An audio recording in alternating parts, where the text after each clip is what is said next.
watching Rogers TV.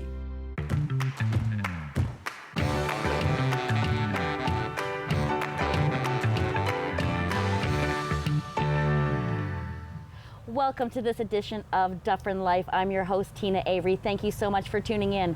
I am so uber excited. I've decided I like going on location, and today we're at a very special location, and we are going to meet Gail and Phil Winters. They are the owners of Goodlot Farmstead Brewing. Thank you so much for letting us come out here today. Oh, thank you. So I'm sure all of you know, but just in case, let's talk about what you do here. So we're an organic hop farm first and foremost. So Gail and I bought this farm in 2009 with the intention of becoming farmers without knowing what we were going to farm. And through that first winter, Gail was born and raised in Caledon, so we were coming home for her. And in that first winter, we did a lot of research on specialty crops and decided to grow hops for the emerging craft beer industry. Okay. And so we've been doing that since 2010, supplying amazing local craft breweries in Ontario. And then in 2017, we decided to vertically integrate and diversify the farm to deal with climate change and uncertainty in the farming industry for us, and start making, terroir-focused beers using the ingredients that we grow on the farm. Tell me a little bit about the ingredients that you grow here and how they're used. Yeah, so I, I grow 8 varieties of hops. And they are a perennial crop, so they are one of the first things that come up in the spring. Sometimes we actually harvest the shoots and eat them in the early spring. Really? Before they get trellised up onto these large aircraft cables. They are now moving into flowering. So those hops are, once they're harvested and picked and dried and pelleted, we then use them in the brewing process. And then we do grow some other smaller adjuncts for some of the brewing, like elderberry and rose hips and calendula and all these sort of other ingredients that we can play around with in the beer. Okay, so tell me, I am a novice, and we're going to talk about what I'm drinking in a minute, but when it comes to the hops, you said you have 8 different varieties. So that obviously affects the flavor. Like, tell me a little bit more about that, because if I don't know, maybe there's 1 or 2 people out there that might not know too. So hops actually were discovered in the brewing world as a preservative originally. So they were many hundreds of years ago, when they were playing around with recipes, they threw in hops and realized that it actually stabilized the beer in terms of its shelf life. However, they also discovered with these different varieties that you can extract through the oils in the flowers, that you can extract either a bitterness or an aroma. And some hops are known to be dual purpose, so they can be used for bittering or for aroma, and some are more specific for either. So for instance, an IPA would use hops that are very full of aroma, but they still have a little bit of bittering in them. Is there anything I'm missing there in terms not of particularly. So varieties are specific to specific. They would be used in specific beer types. Okay. Yeah. So like a Hallertauer hop would be used in like a German Pilsner. Okay. Yeah. So there you go. There's all different types, which I was unaware of. I just thought hops were hops, and apparently now I've learned 3 new things today. But let's talk a little bit about the history of where this is, and maybe a little bit about, you decided to start growing hops, but what was the process of learning how to produce the beer? Yeah, so that was something that we chose not to take on. So hops take 3 years to fully mature, to your first full yield. So that actually did give us time to learn how to grow them and learn how to farm them as a organic crop that we grow. But then adding on the brewing part, we realized that we are not chemists.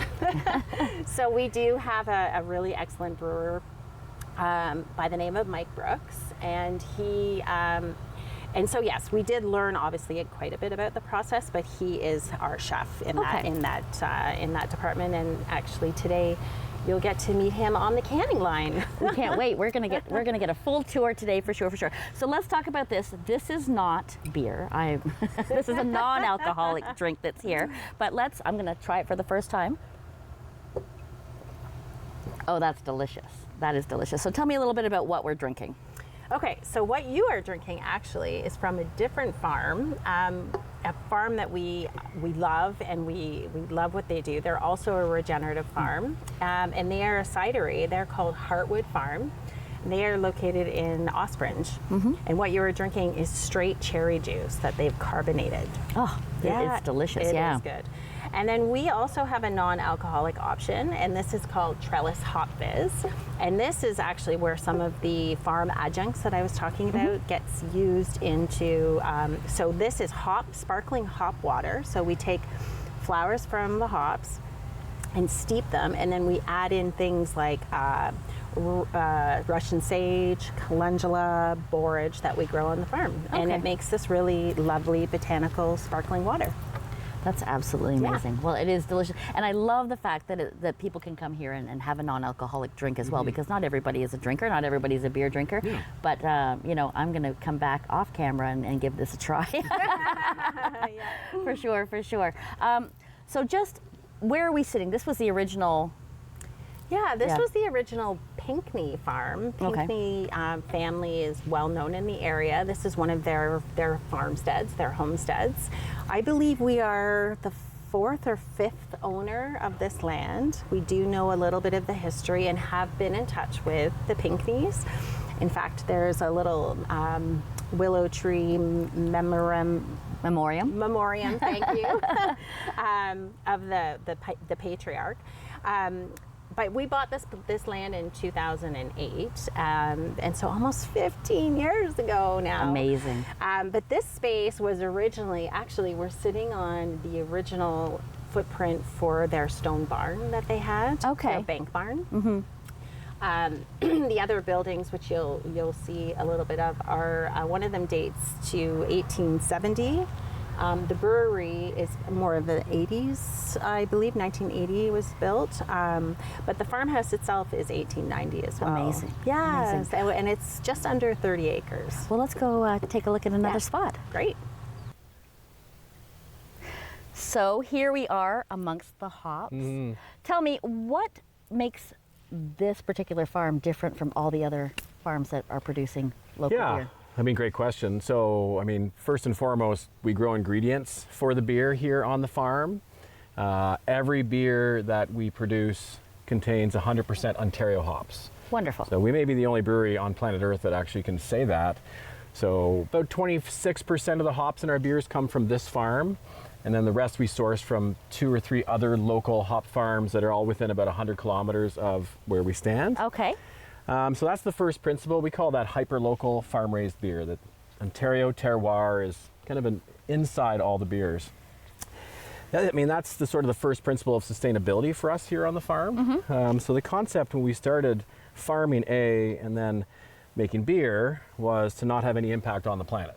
Okay. In fact, to try to reverse CO2 in the atmosphere. So there's a whole bunch of strategies that we've enacted over the course of the past 15 years now to achieve that goal. So first is the way we farm. So organic farm, regenerative practices. Gail's the master of that domain. But it's really about, really making the soil your best friend, giving it everything it needs so it can give the plants what they need. Right. It's such an impressive, I had to turn around and look, I'm like, it's so impressive to see them and how tall they are. You had told me earlier they can grow even taller. Right? Oh, they'd be 30 feet if we allowed them to, really. All right, sorry to interrupt. So that's we have a lot of what I would call closed loop systems here. So one of them is that we grow the ingredients, put them in the beer, and then you sit here and drink beer and you're amongst the ingredients. The second, we're kind of making our way over to our food garden. Okay. So we grow, herbs and all sorts of different food stuffs for the food truck. So that, you talk 100-mile diet, we've got sort of the 10-meter diet here. Okay. Where the food is grown here and it goes into the food truck over there where we'll wind up. Okay. The carbon-free stuff, in terms of our operations is focused around the brewery, the big barn there, which was renovated to passive house conditions. So it's a building code in Germany to have zero energy use, essentially. Airtight, super insulated solar panels that power the whole operation, 20 kilowatts of solar panels. Okay. And then we employ a bunch of different ways to reduce our carbon footprint by using a nitrogen generator to create beer gas to push the beer around in clean tanks. So we're not using CO2. What have I missed, Gail? What else do we do?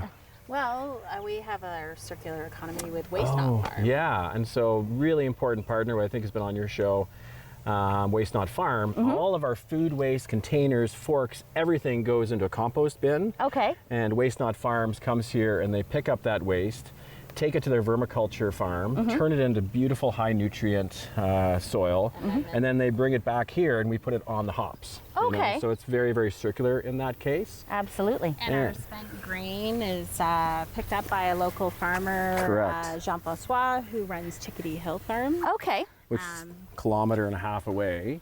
And Amazing. so all the grain goes to feed his pigs and his cattle.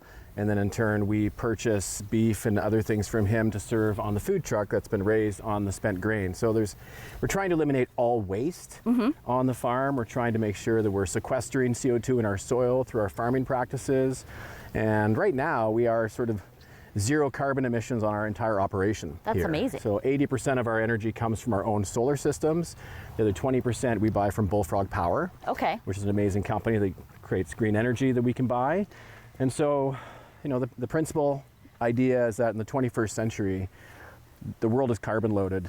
Right. We can't add more carbon to it. So how do we design a process and a business that has zero carbon impact on the planet? And that's our focus and drive. Well, that's absolutely phenomenal, because I'm not sure that everyone realizes all of the things that you do and how well and how you're not impacting the environment by doing everything that you do, which is a phenomenal responsibility to take on. And we felt like that was part of our model to begin with. So it took us a few years to figure out if it can actually make money. Still trying to figure that out. All right, well, we have some beautiful flowers here. Let's talk a little bit about those as we make our way in. Here's another great partnership. You want to talk about Broadside?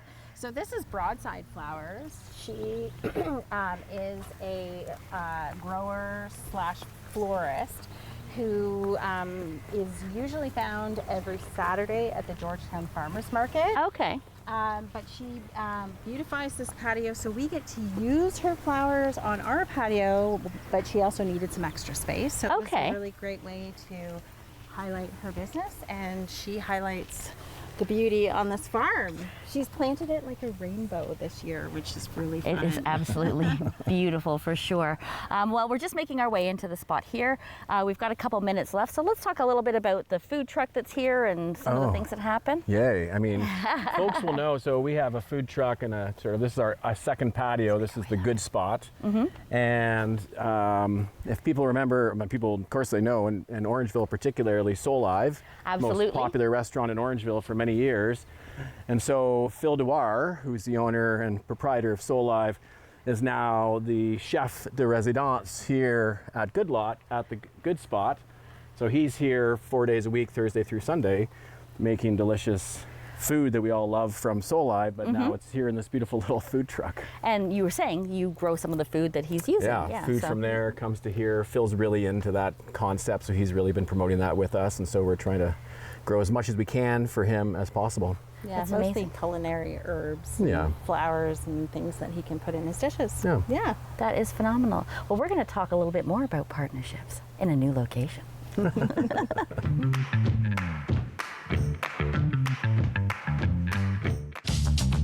This program is brought to you by Ignite TV. Now you're in command. Visit Rogers.com for more details.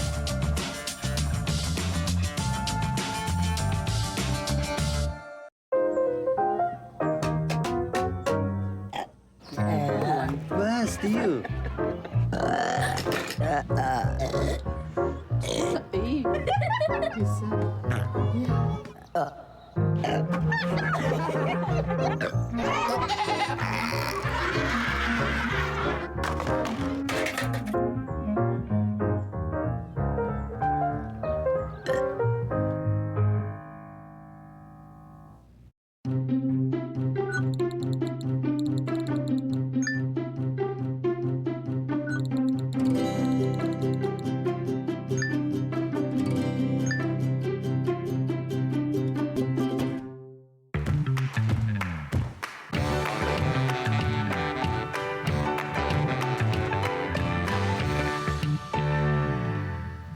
Well, these look like the cutest partners alive. Tell me a little bit about the sheep, Gail, and why are they here? Why are they here? Yeah. So this is a technique that actually is used in New Zealand quite regularly, and this is our 8th year of having sheep. It's part of our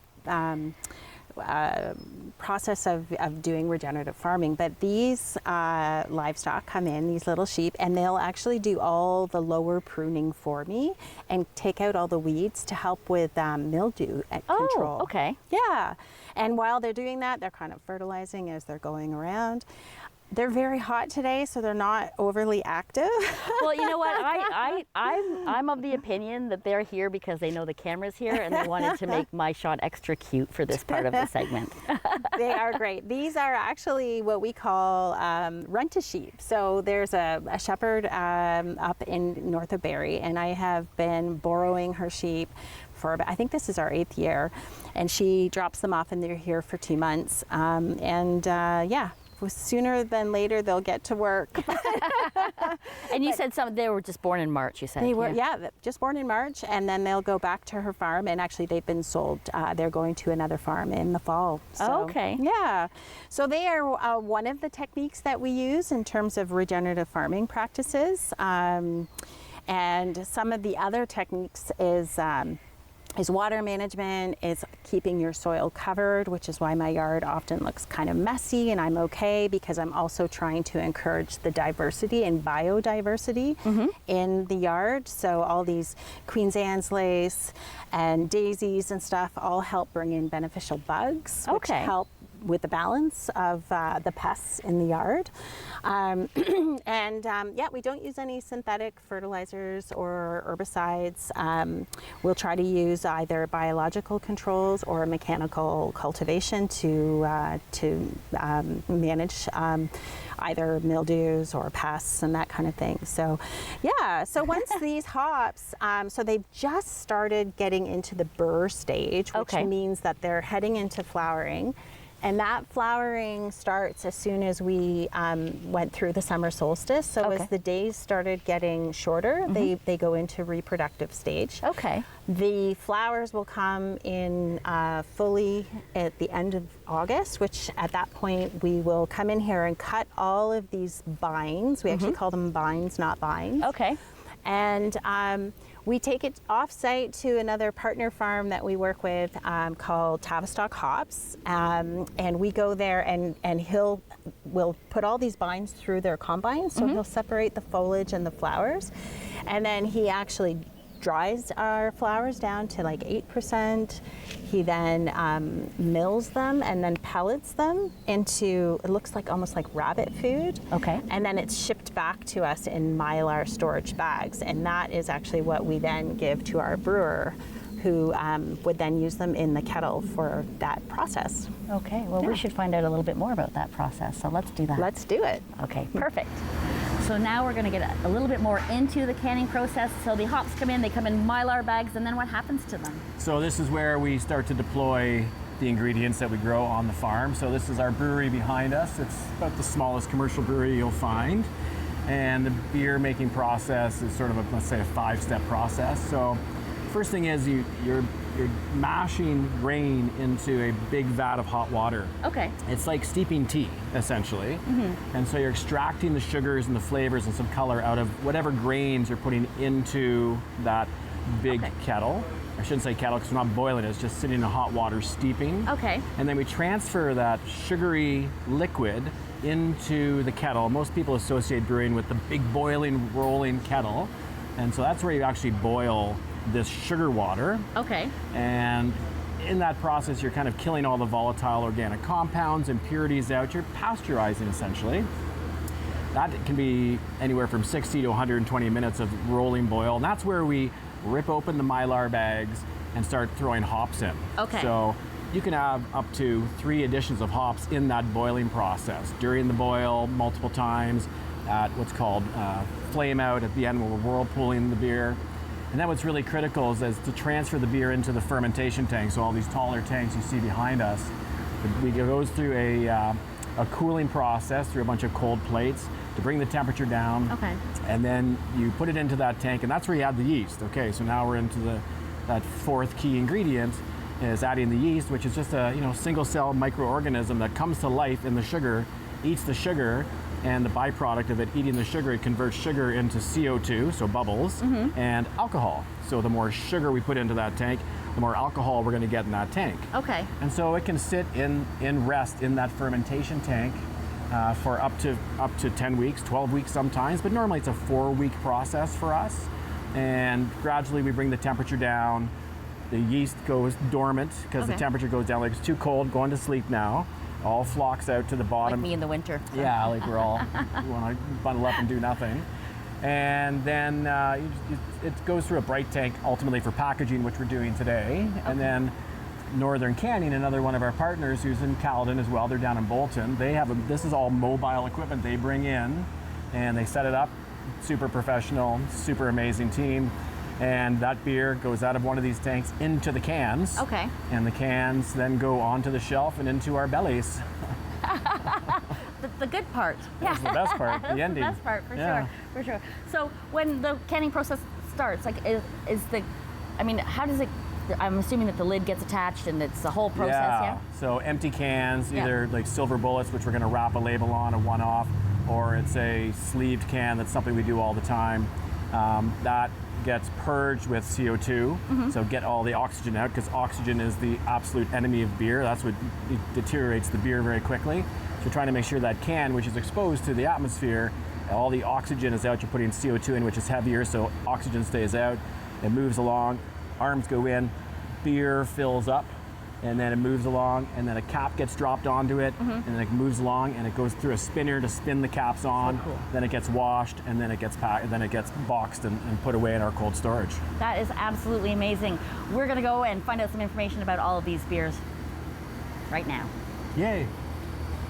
So here we are in a new location at Goodlot. Phil, tell me a little bit about this building that we're in.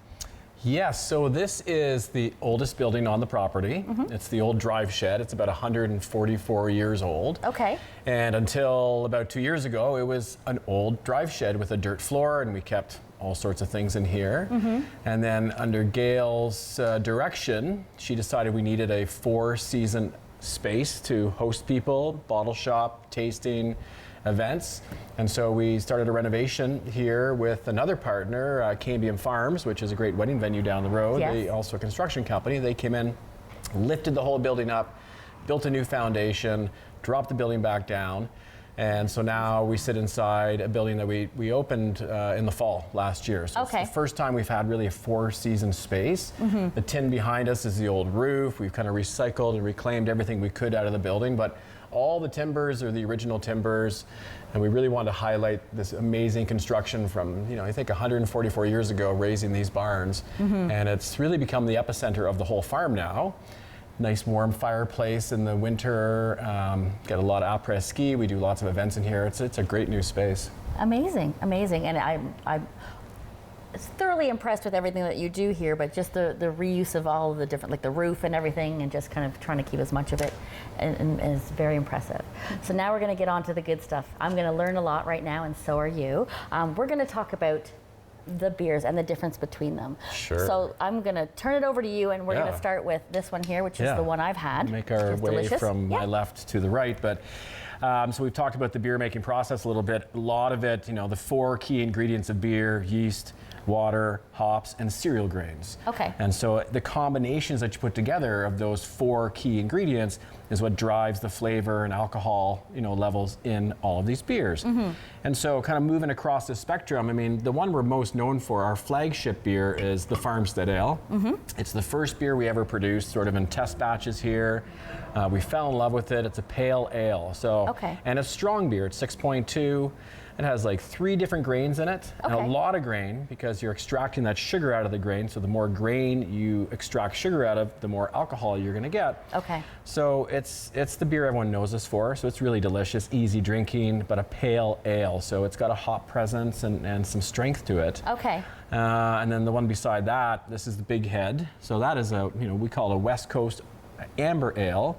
And so real distincting factor, this one's a little bit darker, so some darker malts would go into it to create some flavor profile and some color, and then a different yeast strain. You know, this one uses a New England style yeast, this one uses a California ale yeast, and so that drives a lot of the flavor profile. Okay. We do a whole spectrum of different styles of beer because people like all sorts of different beers. And so some people like sour beers. So we have this Fruition Sour series that we do, and it's a beer that's intentionally soured. And then we add whole fruit to it, raspberries, blackberries, and apricots. So 3 different flavors we rotate during the summer. Okay. Only available in the summer though. Okay. People love lagers, obviously. #1 seller in the world is a Pilsner. And so we have a version of that, which is called Filsner, the Pilsner. Love it. Terrible name, but I love it. It's crisp and clean, and so the difference, it's a big differentiator. These are ales, these are all ales. This is a lager. Okay. And so it's cold fermented for up to 10 weeks, as opposed to these are sort of 4-week beers. This is a 8 to 10 week beer. Okay. Cold fermentation takes a lot longer for the yeast to eat its way through the sugar. And you just sit at cold temperatures to make it really crisp, really clean. So very popular beer here. And then, IPAs, obviously very popular, but, we're on a farm, we're trying to have some lower alcohol options. So this is Sesh. It's also a New England style, IPA, but at 4% alcohol. Okay, I'm going to interrupt you for just 1 second. Yeah. What is an IPA? So India Pale Ale. Okay. And so that style, Gail kind of talked about it earlier. When the British were colonizing India, they needed to have their ale. Keep the British happy in this distant land, and so they would send over lots of beer. It would spoil en route, and so what they realized was that hops is a preservative. If we put a lot more hops into the beer, it's an antibacterial naturally, and so that's going to help preserve the beer, and hence the dawn of India Pale Ales essentially. Some people dispute that story, but I'm sticking to that one. So it's the most popular style in the world, I guess, next to Pilsners right now. And then we do these little short cans, which we love, the 355 mils. We do all of our seasonals in sort of one-offs. It's going to come once a year, one and done. So this one we did in conjunction with our buddies over at Royal City. That is a French Saison. So a Saison is kind of a French or Belgian style beer. The yeast itself, Saison yeast, drives a coriander and orange peel flavor into the beer. So really light and easy, but that beer's 3.9. So again, lower alcohol, and then we jump from that to, this is my favorite beer. There's only like 10 cans left, so no one's gonna get it after this show's on, but this is called Tree Hug Wilder Sap Ale. 6.6%, so it's the strongest in this lineup. This beer is made with 100% maple sap. There's no water in this beer. So we partnered with Credit Valley Conservation and Wilder Climate Solutions and produced a beer made with no water, only sap. The sugar content of the sap coming out of the tree increases the alcohol, right? Because it's fermentable sugars. And 100% of the net proceeds of that beer go to the Credit Valley Conservation Foundation. So it's a nonprofit charity beer essentially. Super delicious, unique, and interesting. It's something we do every year. Thank you so much for inviting us onto your property, and it was such a pleasure to. What a pleasure for us. It was really fun. And thank you for joining us. Until next time, bye-bye for now.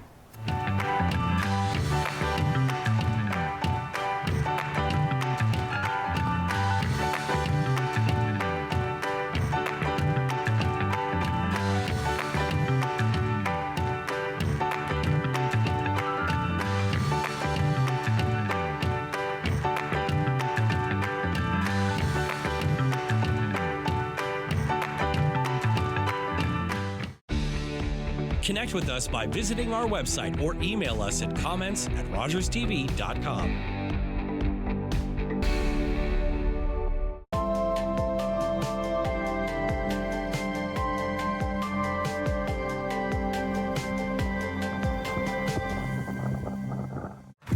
In para-hockey, the ice tilts in favor of men. But that will never stop us. United by passion, battling for equity. We are the National Women's Para-Hockey Team of Canada. We're here. We're hungry. We're ready. Ready to inspire. Ready to leave our legacy.